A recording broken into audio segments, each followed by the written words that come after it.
नमस्कार विद्यार्थी मित्रांनो, सिंधू इन्स्टिट्यूटतर्फे मी शुभम कुलकर्णी आपल्या सर्वांचं मनःपूर्वक स्वागत करतो.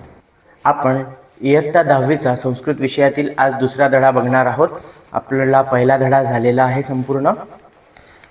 दुसऱ्या धड्याचं नाव आहे व्यसने मित्र परीक्षा.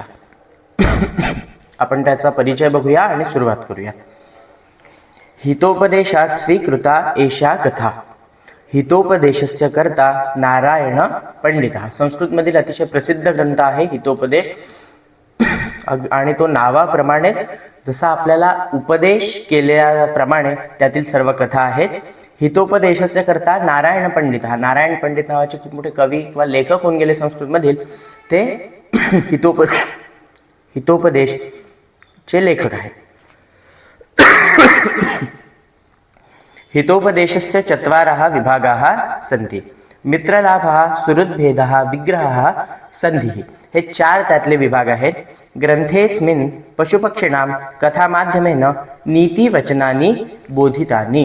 पशुपक्ष्यांच्या माध्यमातून ग्रंथामध्ये नीतिवचनं किंवा वेगवेगळ्या कथा, मोटिवेशनल कथा आपण म्हणू शकतो, त्या आपल्याला सांगण्यात येतात. आपण धडा सुरू करूया. अस्ति एकम चंपकम नाम अरण्य. चंपक नावाचं एक अरण्य होतं.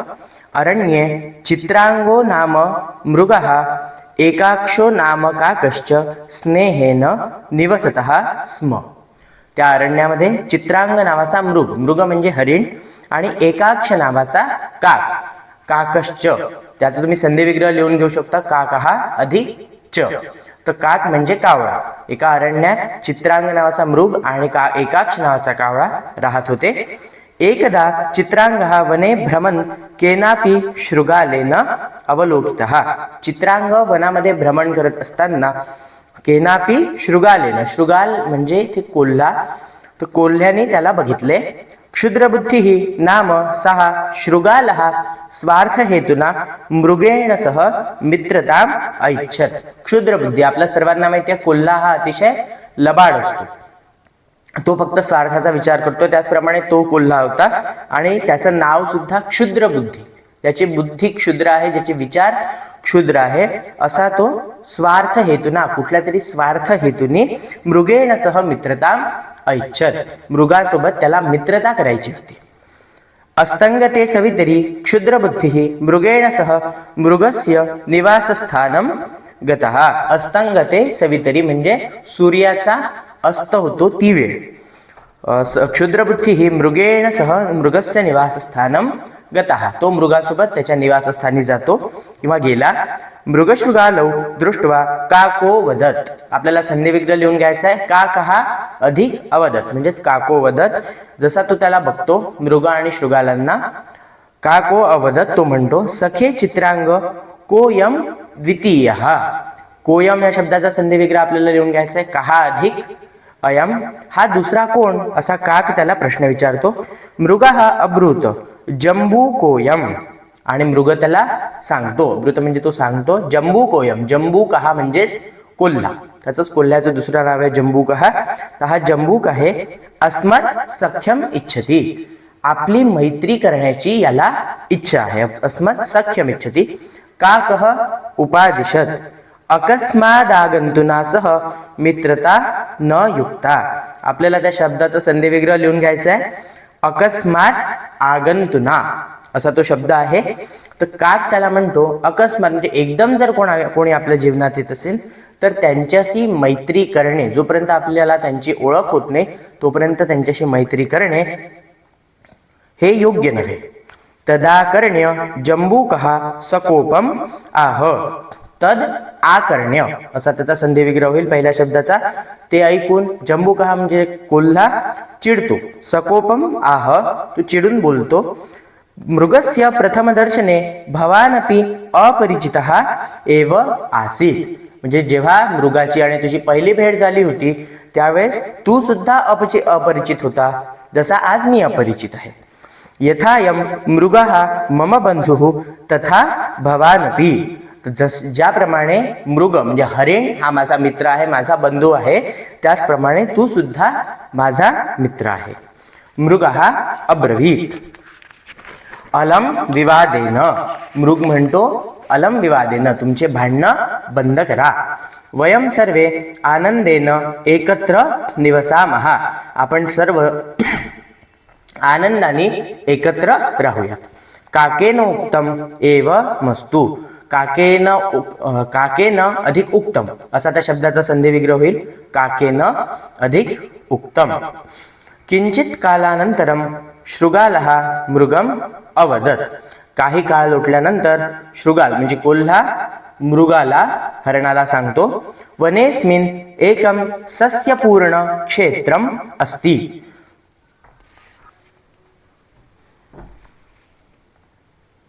वनेस्मिन एकम सस्यपूर्णम क्षेत्रम अस्ति. सस्यपूर्ण म्हणजे हरभर ज्याला आपण म्हणू शकतो.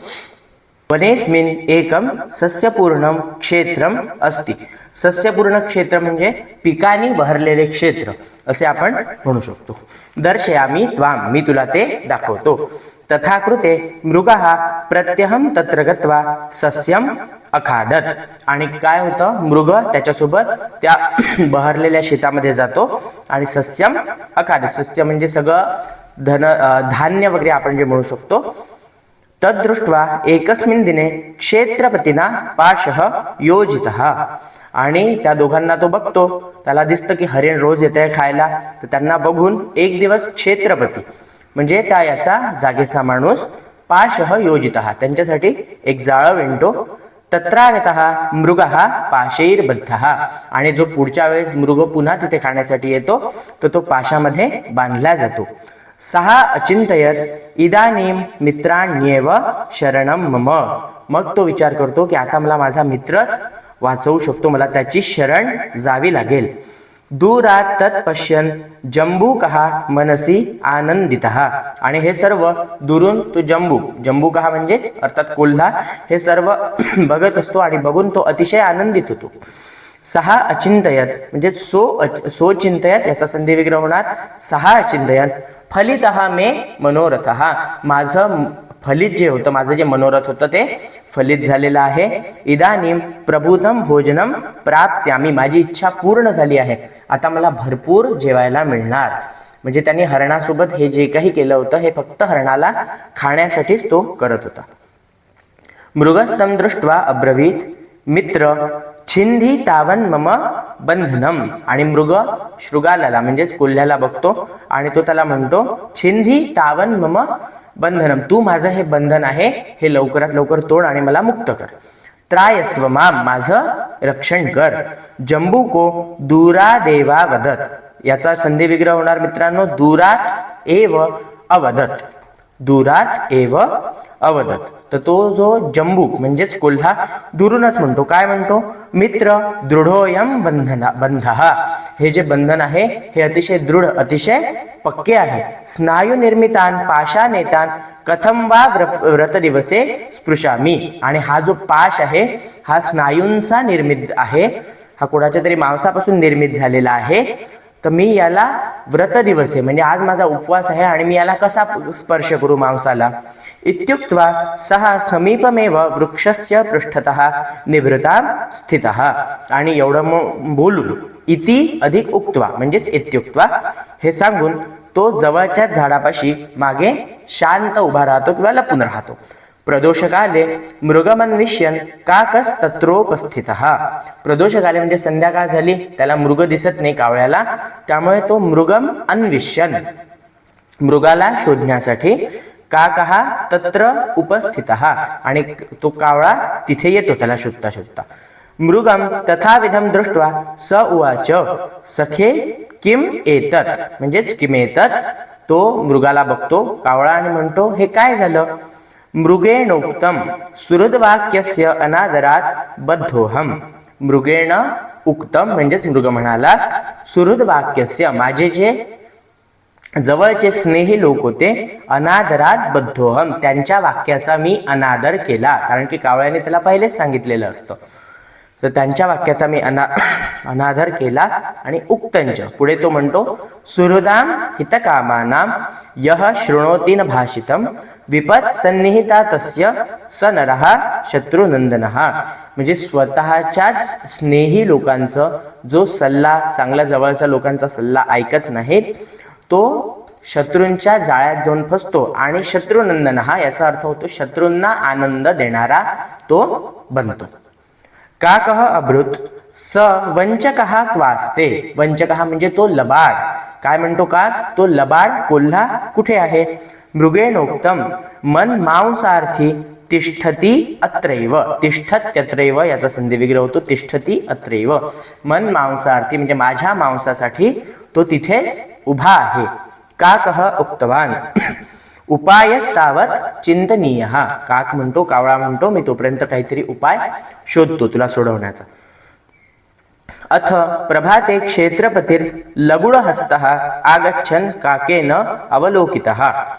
आणि सकाळी सकाळी काय होतं, क्षेत्रपती लगुडहस्त म्हणजे हातामध्ये एक काठी घेऊन येताना कावळ्याला दिसतो. काकेन अवलोकितः म्हणजे कावळ्याने बघितले. तमालोक्य काकेनोक्तम. काकेन उक्तम त्याला बघून कावळा म्हणतो सखे मृग त्वमात्मानं मृतवत संदर्शय.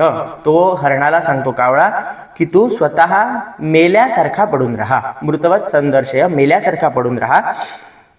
वातेन उदरम म्हणजेच वातेनोदरम पूरयित्वा पादान स्तब्धीकृत्य तिष्ठ. वातेन म्हणजे हवेने त्या वाताने तुझं पोट फुगवून घे जसं मेल्यावर होत असतं. आणि पाय एकदम स्तब्ध ठेवून तू मृतवत पडून राहा. यदाहम शब्दम करोमि तदा त्वमुत्थाय सत्वरम पलायिष्यसे. आणि ज्यावेळेस यदाहम शब्दम करोमि म्हणजे मी जशी तुला सूचना करेल त्यावेळा तू लगेच उठून पळायला लाग. मृगस तथैव स्थितः. आणि त्यांनी सांगितल्याप्रमाणे मृग मृतवत म्हणजे मेल्यासारखा पडून राहतो. क्षेत्रपतीना मृगाः आलोकितः उक्तंच. आणि जसा तो क्षेत्रपती शेतीचा मालक मृगाला बघतो तो म्हणतो आहा स्वयं मृतोसी. हा तर स्वतःहूनच मेला, मला काहीच करावं नाही लागलं. सह मृगम बंधनात यमुंचत. आणि तो मृगाला त्या बंधनातून मुक्त करतो मेलेला आहे असं समजून. ततः काकशब्दम श्रुत्वा मृगाः सत्वरम पलायितः. आणि तेव्हाच कावळा त्याला सूचना करतो पळण्याची. तसाच तो काकशब्दम श्रुत्वा कावळ्याचे शब्द ऐकून सत्वरम पलायितः लगेच पळायला निघतो किंवा लगेच पळतो. तमुद्दिश्य क्षेत्रपतीना क्षिप्तेन लगुडेन शृगालस्तावद हतः. आणि त्याला बघून म्हणजे मृगाला उद्देशून आपल्या हातातली जी काडी तो क्षेत्रपती फेकतो, पण ती जवळच उभ्या असलेल्या शृगाला म्हणजेच कोल्ह्याला जाऊन लागते आणि त्या काठीमुळे कोल्ह्याचंच मरण होतं. अशा प्रकारे आजची कथा आपली संपलेली आहे. हा दुसरा धडा आहे. मुलांनो चांगला अभ्यास करत राहा. आणि आपल्याला प्रश्न उत्तर जर हवे असतील तर खाली आपल्या बॅचची लिंक दिलेली आहे. सिंधू इन्स्टिट्यूट तर्फे साफल्यम ही बॅच आपण चालवत असतो. तुम्हाला त्यातही एनरोल करायचं असेल तर खालच्या लिंकवर क्लिक करा आणि आपण एनरोल करू शकता. व्हिडिओ आवडल्यास नक्की लाईक करा, शेअर करा, सबस्क्राईब